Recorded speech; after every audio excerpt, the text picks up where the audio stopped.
before I had a good income coming in, there were times we prayed for toothpaste, and toothpaste came in the mail in a sample box.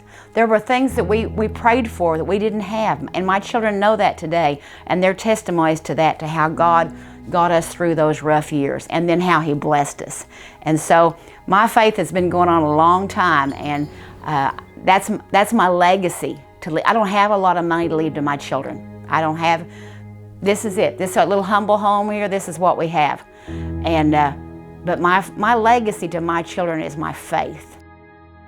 I'm Jean Criddle, and I was born and raised in Joplin, Missouri. I am a true, stubborn Missouri mule. About 40 years ago, I was a stay-at-home mom with 3 little children, and our church had a bake sale, and I needed something to make for the bake sale. And so I looked up a recipe for cinnamon rolls, and I made the cinnamon rolls, took them to the bake sale, and it was at a dealership. And about 2 weeks later, the owner's wife called me and had fell in love with my cinnamon rolls and said, we're going to have a party sale for our dealers for Christmas, and I was wondering if you would be interested in making 40 dozen cinnamon rolls. After that, it was just kind of hit and miss. When something was coming up, somebody had something special going on, I'd make cinnamon rolls. And then for a few years, I worked for the police department as a school crossing guard when my children were small.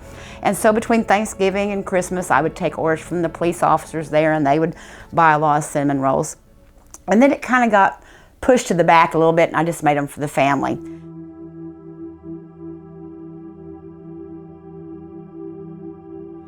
When I became a single parent, just right before my 36th birthday, I had always been a stay-at-home mom, did a little part-time job as a school crossing guard, but I didn't have any high school diploma, didn't have any education, didn't know how I was going to provide for my 3 children, who at that time were 8, 10, and 14. I had quit school because I'd always been made fun of.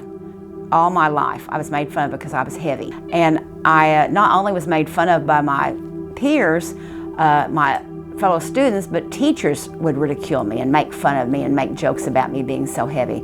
And finally, as an honor roll student, I'd had enough, and I quit my senior year.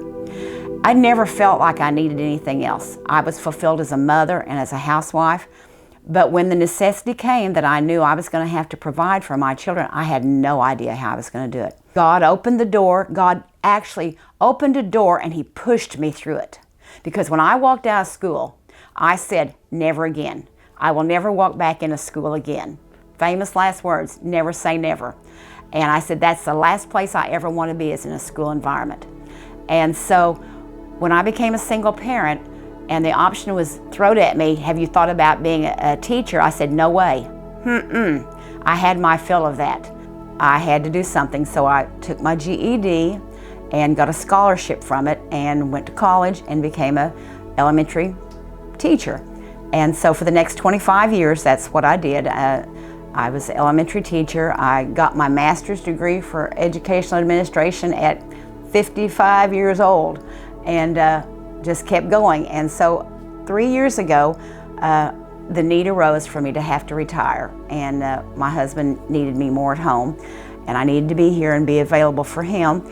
And so I retired, but for the next 2 years, I went back and taught 1 day a week, just to supplement our retirement. And then this year, it just wasn't going to be available. I mean, they wanted me, but I needed to be home. I didn't know how God was going to meet the need, but I knew He was going to. He's a faithful God, and I was confident in that.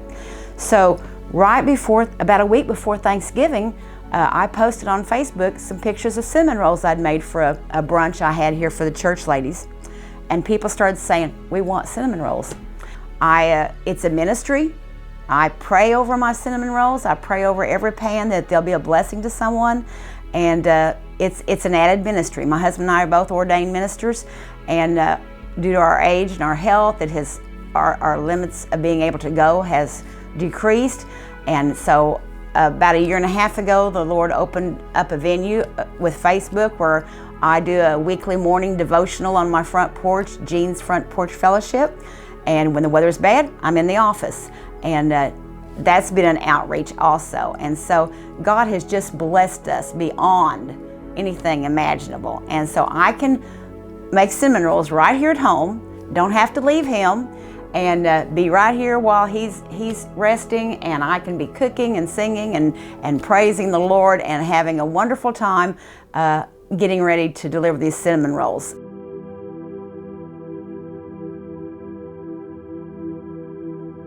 Well, after 10 years as a single parent and raising my children by myself, my youngest was 18, I met the man that swept me off my feet. And he was almost like a prenuptial agreement. If I married him, I had to live in Texas. He is one of those full-blood Texas, born out of Rockdale, Texas, and raised right around here. And he wasn't going to live anywhere else but Texas. He lived other places in his life, but he told the Lord the last time he came back to Texas, if the Lord would get him back to Texas, he would never leave again. So if I married him, he was a minister. We had mutual friends that kind of got us together, and he swept me off my feet, and I decided he was worth Texas. And I tell him quite often that he is the only reason I'm not in Texas for money. I'm in Texas for love, and it's his love. And so I'm here because of him, and I'm so thankful to the Lord for putting him in my life. He's my hero. He's went through a heart attack. He should have died 16 years ago, and God has kept him. And now we're fighting a battle of Parkinson's disease, and we're believing God for a miracle. We're not accepting the doctor's word. We're believing God for healing. And I remember the day, I remember the place. I could take you there if they hadn't remodeled the church and changed the location. I could show you the place where my faith began, with a dear, sweet Sunday school teacher who loved her children and prayed for them, telling me my need for God. I remember it like it was today, kneeling down at a cold metal folding chair in an upstairs Sunday school classroom and asking Jesus Christ to come into my heart. And he has led me all of these years. He's never left me. I've not always done my best for him, but he's always done his best for me. He's led me through deaths of my parents, my brothers, a husband. He's led me through all kinds of situations, and he's always been there for me. He's been our healer. My oldest son was born deaf, and it was a very traumatic time in our life, but God healed him, completely opened his ears, and he's a walking testimony today to the healing power of God.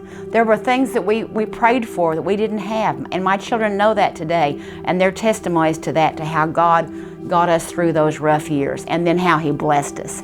And so my faith has been going on a long time, and that's my legacy. I don't have a lot of money to leave to my children. I don't have. This is it. This is our little humble home here. This is what we have. And but my legacy to my children is my faith. And that's what I want my children and my 16 grandchildren and one great-grandchild to always remember, is the faith that Mama and Granny had in God. And the same God that has carried me all these years will carry anyone who will trust in him.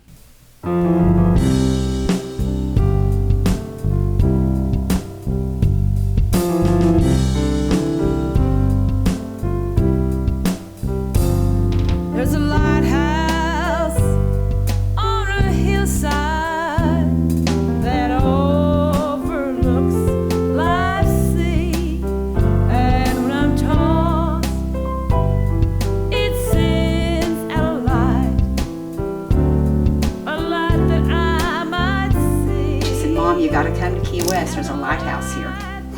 So we went on vacation and went to Key West, and that was my first lighthouse to ever see. I was huge. I was a lot bigger than I am now. And my husband said, "You'll not make it to the top." I said, "You watch me." And I literally pulled myself up step by step to the top of that lighthouse. And when I got to the top and they had the railing, we walk around the outside, I just cried like a baby. I'd made it, something I never dreamed I'd do. And called friends saying, "You'll not believe where I'm at. I'm on a lighthouse." And that's been about 19 years ago.